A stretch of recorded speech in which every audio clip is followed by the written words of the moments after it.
I just filmed part of the unboxing for my new item and then realized I wasn't actually recording, so I wasn't actually filming. But this is my other new laptop. I'm going to be using this to replace my desktop, basically. So this is the brand new Legion 7 16-inch from Lenovo. This one is really cool because it's an all AMD machine. It comes with a dedicated graphics card, 6850 MXT, I think it's called, and that's their highest GPU that they have in a mobile machine. And it also comes with the highest CPU that they offer, which is a 6900HX that they offer in a mobile platform. So it's an all AMD machine, which is really cool. I've seen lots of reviews on the Intel one, the 7i, which is a great machine, but it's quite a bit different. It comes with obviously an Intel processor, which is going to be potentially more powerful, raw power. It's also going to be hotter and have much worse thermals. You're going to hear a lot more fan noise. This one is going to be a lot quieter and have a better battery life, and hopefully you're not sacrificing power. So I'll just quickly open it up again. I've already opened it once and just quickly looked at the ports, but bring the power brick over. The power brick is pretty hefty. It's a pretty big power brick, 300 watts. So it's hefty. It's obviously not going to be USB-C, so it's a big power brick. These I opened up and they were kind of cool. These are the ceramic keycaps, or ceramic keycaps. There's 4 of them. I guess it's for your is it WSD? WSAD.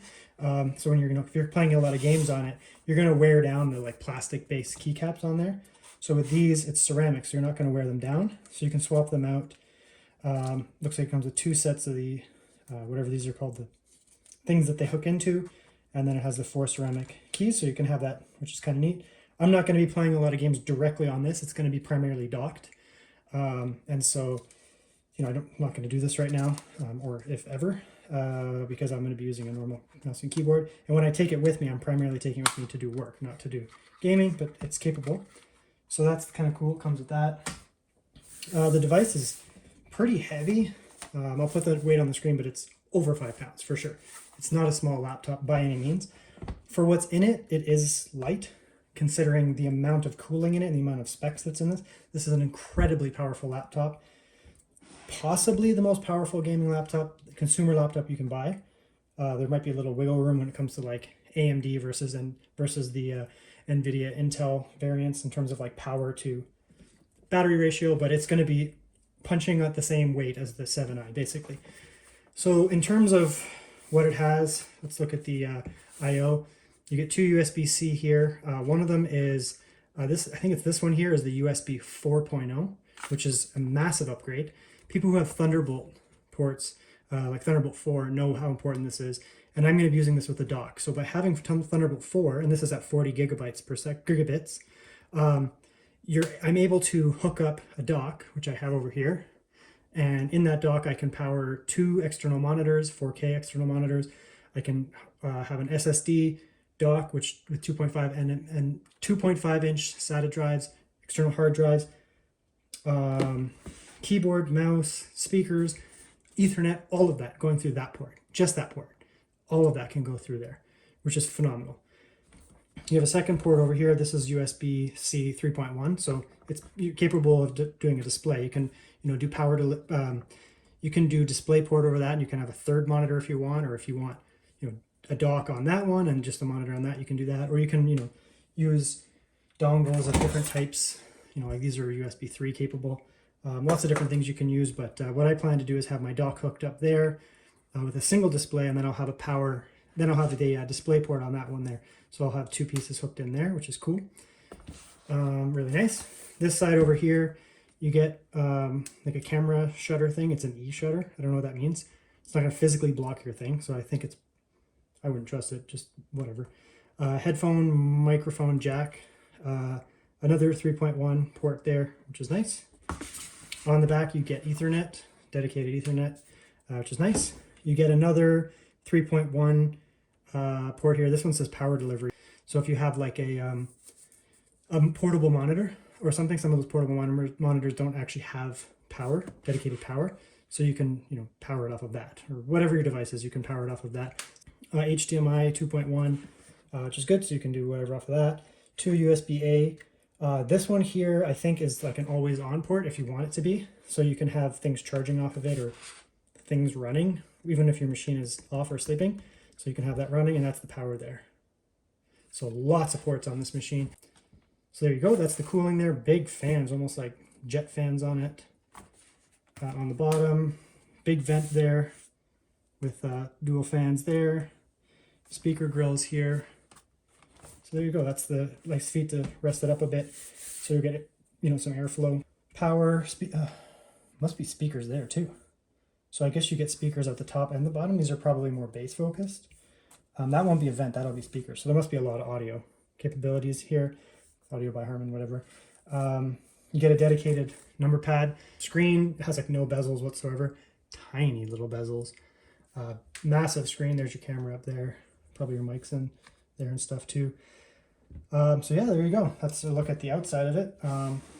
Really, actually pretty sleek for the size of it. It's a big laptop, but it's, you know, it feels good. It's all metal. Nice hinge there. I wonder if it can go, oh, it can go 180. Yeah, so it goes 180 and has this little piece here to, I guess, brace it. Okay, so first things first, let's look at the software that's installed. I always like to check for bloat. Okay, so this is what we have installed, AMD Radeon software. That's totally legit. That's for our processor and our video card. I have no idea what Hydro 2.0 is. No idea. Legion Arena, no idea what that is. Could be some bloat crap. No idea. Smart noise cancellation. I mean, some of the stuff I'm going to get rid of, to be honest. I don't need all this crap. Legion Arena, we'll have a look at. Legion Advantage is, Lenovo Advantage is good.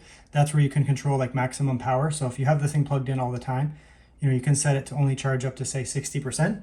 And then you're not just maxing your battery and just leaving it at 100% all the time, which in theory could be bad for it. McAfee is basically a virus, so that's going to come off before I even forget.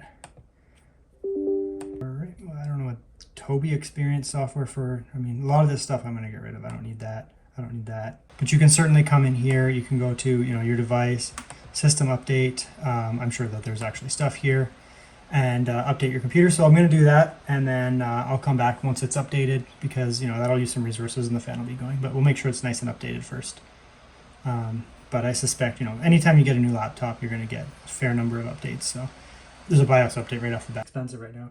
It has a nice screen too. It's a 1600p resolution, HDR 400, 100% sRGB, which is important for me if I do content creation. If you do content creation, it might matter. For me, I do maps and stuff, so it's important. And it's pretty bright, 500 nits. This is a bright room. The camera always underestimates how bright it is, but it is quite bright. It's not glossy, so it looks a little different than, like, I have other devices that have a glossy screen, touchscreen, and it looks quite different. It's just kind of like a matte, so it is different.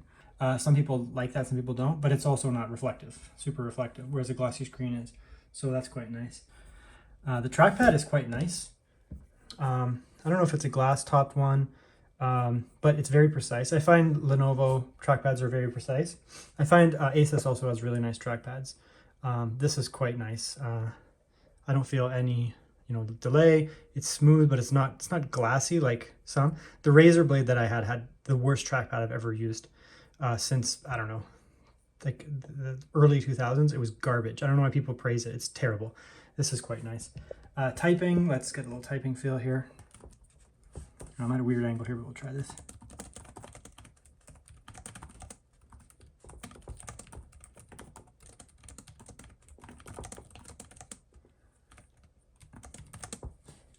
So the keyboard's really, really nice. It's quite a nice keyboard. I would say for a gaming laptop, it's probably the best I've used. The G14 has a really nice laptop too, or keyboard as well. The keys are slightly higher on a G14, a little bit higher. These are tiny keycaps. They're not big, but there is a lot of key travel. So there's a lot of key travel. They're raised up quite a bit. And it's, you know, there's a little bit of flex in the board you can see there. Not a lot, but there is a bit. So when you type, if you're heavy-handed, you can feel it a bit, but it's, you know, it's fine. It's a big laptop, so, but there is a tiny bit of flex in there when you're typing. You can see that. You get your number pad over here, which is really nice. It's smaller, but it's great. It feels nice. I don't like RGB. I find it quite annoying.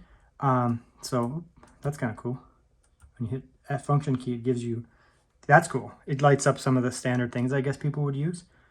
That's kind of neat. That's the Brightness, you can turn it down, turn it up. I just want to know if I can change it from like a weird pattern. I might have to play around with that later, but I don't see it on here. There might be some kind of weird setting or something. What's that do? Oh, there you go. So that's the thing. So that's blue. That I like. I like that blue. That's really nice. At night it might be a little piercing, but it's nice. I don't like weird patterns. I like to see my keys though. I guess that's off maybe. Oh, it's one of those weird ones where you type and then it sends out like a radiation thing from it. That's super annoying. That's maybe off there. So 5 is off. What's 6? Also off?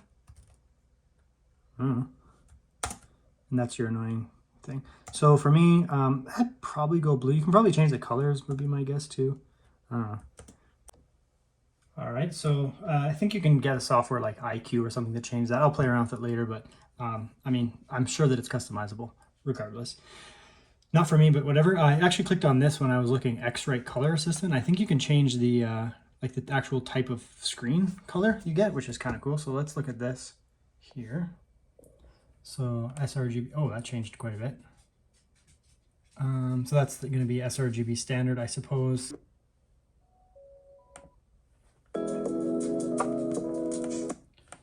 Okay, so here we are at 50%, 50 battery, 50% speaker volume.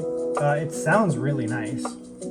It's kind of loud. 50 is loud. Like this is already beating out my my ThinkPad and really anything else that I have. It's quite loud. Like 30 is probably like sitting in a room listen. So I'm going to turn it up loud. So if you have headphones, you're going to want to turn them down.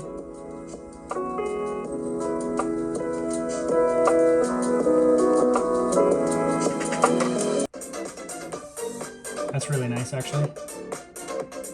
Let's turn it up.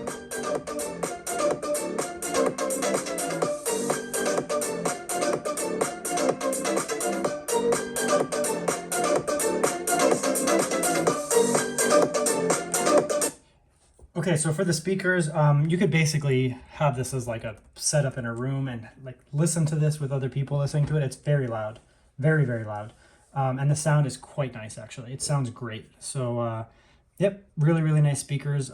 Obviously, it's a bigger chassis with bigger speakers, but it's just obliterates an Ultrabook, obviously. But it's really nice compared to even some other gaming laptops I've had in the past. So the sound is excellent. I will give that a A++. Very clear, and there's nothing really lacking. It's not like a subwoofer, but it sounds quite nice. Okay, so I found there's a little bit of a separation here between the metal frame and the plastic bottom. So I just put this little thing in there. I don't know what these are called, the little guitar pick thing. Looks like there's a rubber sealer on the front. It's gentle. Okay, so there's a little bit of a heatsink metal there. Not sure why. Some plastic bracers and nothing. And that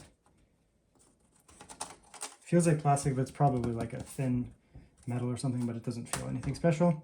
And there's the inside. Okay, so this is the look on the inside. So we have our NVMe slot here, M.2. That one is populated, and there's the Wi-Fi there that's populated. They have a second slot here, which is nice. That's one of the advantages of getting larger laptops. You get more than one port for expansion. So let's open that up. There's one on each side. Let's open this up and just have a look at what we got here. That's the NVMe drive that comes with it. It looks like it is a, I don't see a brand. It's going to be an OEM. And for Wi-Fi, I don't see, I thought it was Intel, but I guess maybe it's not. It looks like it's, let's see.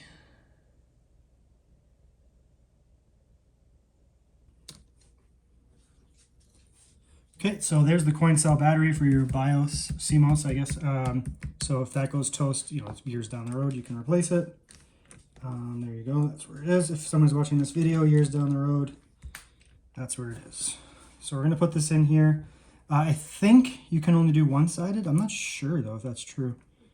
No, it should take double-sided. Might be a little snug with a double-sided, but that's fine.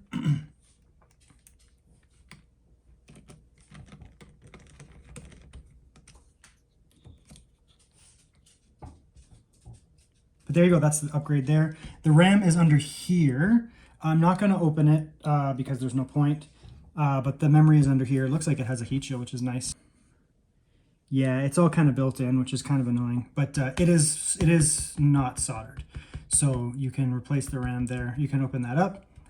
You can put in whatever laptop memory you want. There we go. We got I just turned the machine back on and the SSD was immediately popped up. And I'll do a little SSD speed test between the Samsung 970 EVO and whatever this was here. And we'll just do a comparison. I suspect very similar speeds. Here's the results for Crystal Disk Info, Crystal Disk Mark. So the C drive is a Samsung drive, and this is the speed over here. So it's a Gen 4, so it's quite fast. You can see the speeds there. This is my 970 EVO, which is the one that I put in on the video. So you can see the reads are a bit slower in these sequential reads here. But overall, it's around the same speed. I mean, it's getting beat here, basically. But, you know, this is a very fast Gen 3 drive. Okay, so we're going to launch a game now. We're going to start with Forza Horizon 5. I have the temperature sensors over there. We'll listen to the fan noise in that too. I'm going to come into the AMD settings here. I'm going to turn some of these things on, which is really nice. You can limit your FPS, which is a nice feature if you don't want, if you don't want to go above 120 FPS or 60, whatever your case is. I am going to use this one here, which should help with tearing in that. I think that's probably all I'm going to do for now. Some games have FSR. This one, I don't know if it does, but it doesn't matter. It's not going to need it. This will be more than capable of running this game quite high settings. All right, so let's, I guess we'll launch it from there.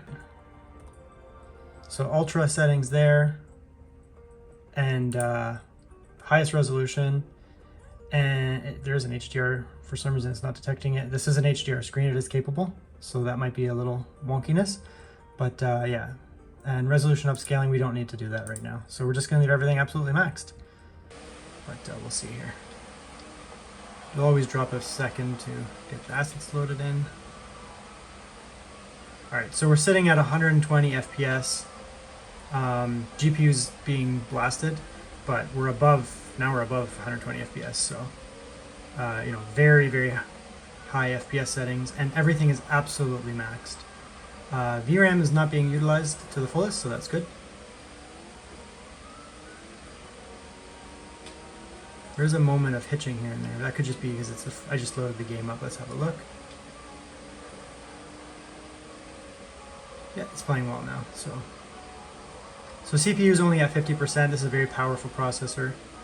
Graphics are at 100%, but we're sitting at above 120 FPS, so very, very high. And this is maxed setting. This is 1600p resolution. Let's check the temps. So we are at, CPU temp is only at 78, which is nothing. 80 degrees, that's absolutely nothing. Oh, wow. And the GPU is only at 70 degrees, so that's really impressive, actually. We're blasting the GPU. The CPU is being used. It's at 50% or so, but we're not even at 80 degrees on either of them. So the fans are going. They are loud. They're not annoying by any means. They're not pitchy. They're just on.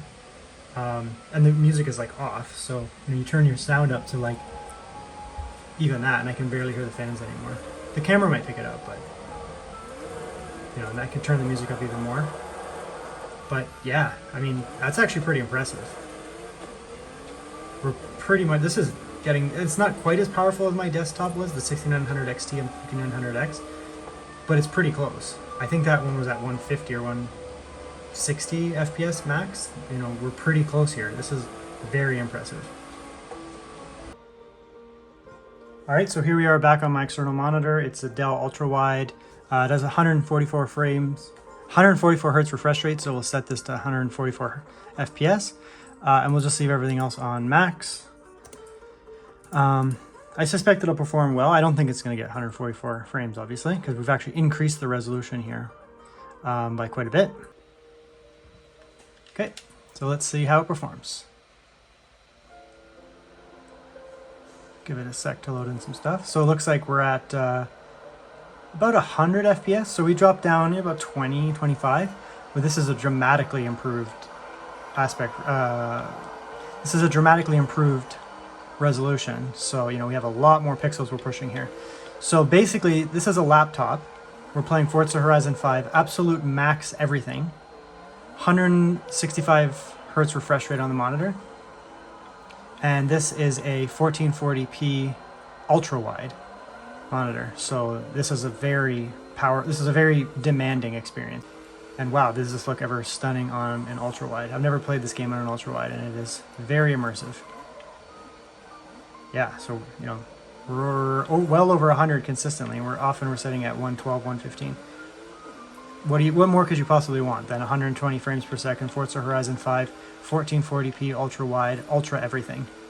No need to use, you know, DLSS or FSR or any of that kind of stuff. That's just the power of this graphics processor. I mean, we're approaching upper level desktop processor. You know, this will crush your 3060s and your 3070s. This would be closest to probably a 3080 Ti desktop. It's a similar performance to that.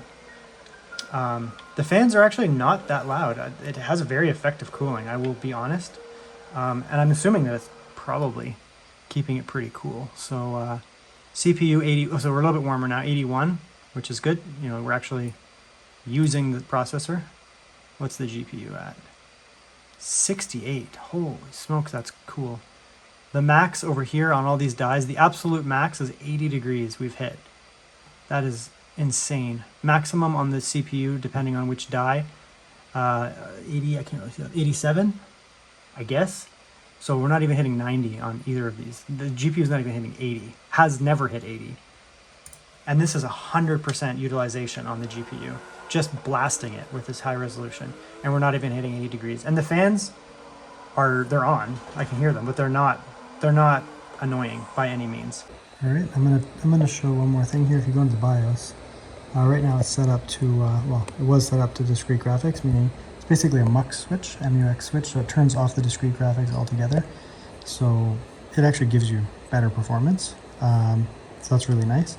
If you are worried about battery life, you can come down here. You can turn on switchable graphics, meaning it'll switch between integrated and discrete, which will dramatically increase your battery life in theory when you're in just desktop use. So we're going to try that. We're going to go back, and then, you know, if you're doing a lot of gaming, you can certainly come over here and put on discrete graphics and get better performance. And in my opinion, this is the most impressive part of this laptop. The most impressive part is not that it is an amazing gaming machine. I mean, that's great. It's the fact that it has USB 4, because AMD has now finally enabled USB 4, which is basically Thunderbolt 4, meaning, and this one's standardized at 40 gigabits per second. What does that mean for me? Well, I have this dock. This is all messy because I'm just figuring it out, but I have this dock here set up with all kinds of stuff plugged into it. I'm running an ultra-wide monitor, 1440p, 144 hertz refresh rate, 120 hertz on this Dell monitor here, all off of this machine with that display set up. I also have other cool things hooked up to this USB 4 as well, directly through the dock. I have 4 SSDs hooked up right there. I have 2 hard drives hooked up that I can plug in. I just haven't plugged them in yet, but I can. And it's all going to run off this dock, and it's all going to run off the USB 4 port on the back of this. So the USB 4 port plugs into this USB 4 hub. I have monitors, I have sound, I have SSDs, I have hard drives, I have my mouse and keyboard hooked up that all work. Everything running through that little USB 4 there. And I still have a boatload of ports on this that I wanted to use. So my takeaway from this laptop is it's actually very impressive. It's expensive. I think I got it for like 2,500, 2,400 Canadian all in, which is incredible. But I mean, even at the full price, if you're replacing a desktop, my desktop that I had probably cost about the same price, and it's roughly the same performance. That and the laptop, and basically I'm losing nothing whatsoever over my desktop. The main thing is as well, I can't pick my desktop up and go for a walk and use it somewhere. Whereas here, you know, I can move any files to one of my 2 internal SSDs if need be, and just unplug it and take it with me. Come sit back down, plug it in. So this is a true desktop replacement. It's not a light machine. You know, you're not going to be, you know, out just going to a coffee shop and just typing. For that, you know, you might want to get a Surface or, you know, a tablet or something. You certainly could, but, you know, this is a true powerhouse machine. And I'm actually quite impressed with it. There's a couple quirks setting it up, and it's brand new. This thing was released to the public, I think, last week. So, you know, there's going to be some quirks with drivers and that, which, you know, probably won't exist at some point down the road. But there you go. I got rid of my desktop. Basically, the money I used for my desktop, I put towards this, and I lost absolutely nothing. And in many cases, I find it better because I can unplug my storage, which is good for your drives, keeps them, I guess, healthier over time. And I can plug them into my ultra portable if I need to go, you know, hook a bunch of stuff up with me, take my ultra portable with me, move some files over, and I can just work off of those. So there you go. My new laptop setup. That's the Surface that I'm actually just typing on, and very impressive.